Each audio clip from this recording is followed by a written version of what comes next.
점점 더 멀어져 간다. 머물러 있는 청춘인 줄 알았는데. 김광석의 서른 즈음의 가사가 와닿는 당신, 아마도 40대? 2070년이 되면 아마도 60즈음으로 제목을 바꿔야 할 것 같아요. 그 이유를 함께 알아볼까요?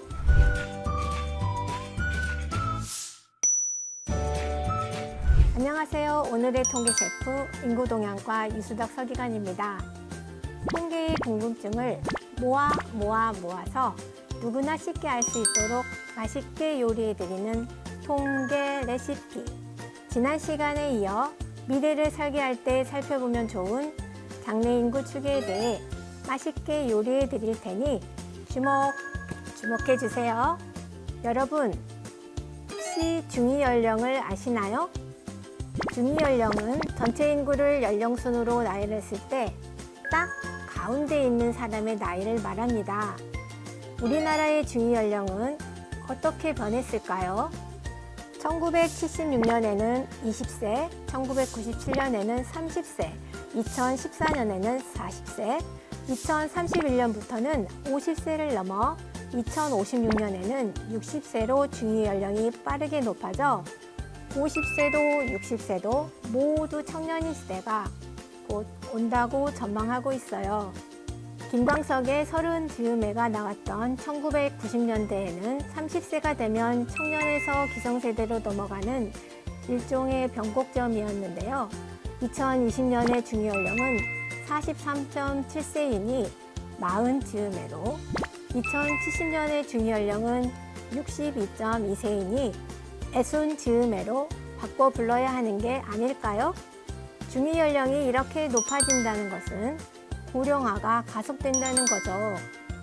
이는 생산연령 인구 감소, 부양비 증가 등으로 이어지는데 장래 인구 추계 결과를 통해 알 수 있습니다. 2021년 12월에 발표한 장래 인구 추계 2020년에서 2070년 결과를 하나하나 설명해 드릴게요. 2021년 우리나라 총 인구가 감소할 것으로 전망되었어요. 출생아보다 사망자가 많은 인구 데드크로스 상황에서 코로나19로 외국인 국내 유입까지 급감한 여파이죠. 생각보다 빨리 온 인구 감소. 우리나라 인구수는 2020년 5,184만 명으로 정점에 도달한 후 향후 10년간 해마다 6만 명가량이 감소해 2030년 5,120만 명 수준으로 감소하고 2070년에는 1979년 수준인 3,766만 명이 될 것으로 전망하고 있어요.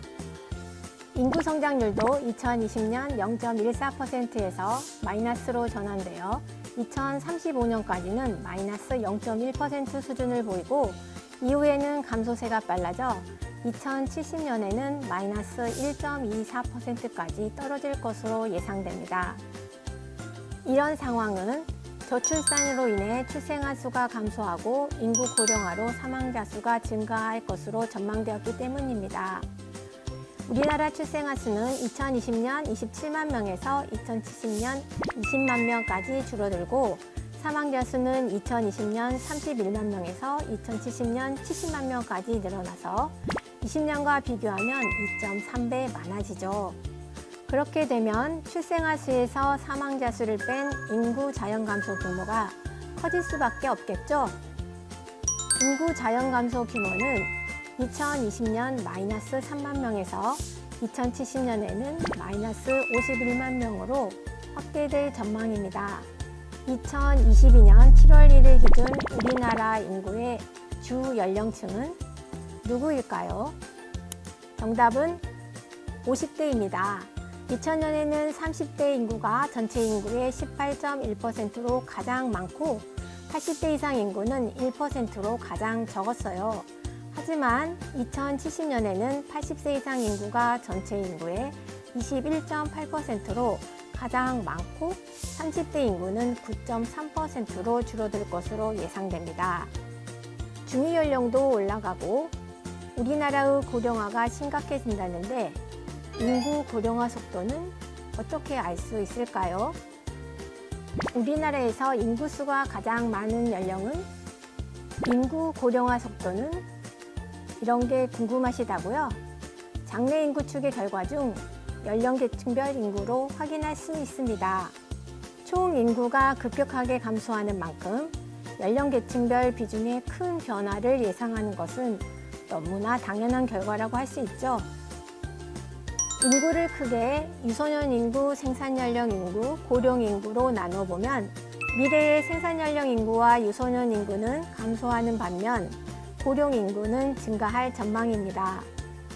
2020년과 2070년을 비교해보면 0세에서 14세 유소년 인구는 12.2%에서 7.5%로 15세에서 64세 생산연령 인구는 72.1%에서 46.1%로 감소하지만 65세 이상 고령 인구는 15.7%에서 46.4%로 증가할 전망입니다.